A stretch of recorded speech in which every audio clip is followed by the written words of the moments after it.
Assalomu alaykum. Bugun sizlar bilan judayam mazali va barakali chiqadigan kotletlar tayyorlaymiz. Buning uchun bizga grechka kerak bo'ladi. 1 kosa grechkani idishga solib, ustidan 2 kosa suv solamiz va 1 choy qoshiq tuz solib, gazga pishirishga qo'yamiz. Grechkalarimiz pishib chiqquncha 1 dona kartoshka va 1 dona piyozni qirg'ichdan o'tkazib olamiz.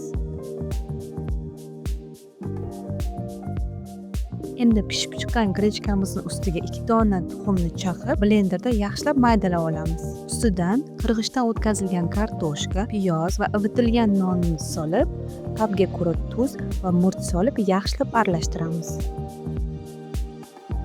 Endi shunaqa qilib qo'limiz bilan kotletlar tayyorlab olamiz. Tayyorlab olgan masallig'imizdan 14 dona kotletlar chiqadi.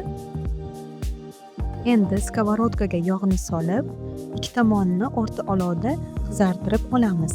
Mana kotletlarimiz ham pishib chiqdi. Tayyor, juda ham mazali bo'ladi. Bemalol oila a'zolaringizga tayyorlab berishingiz mumkin.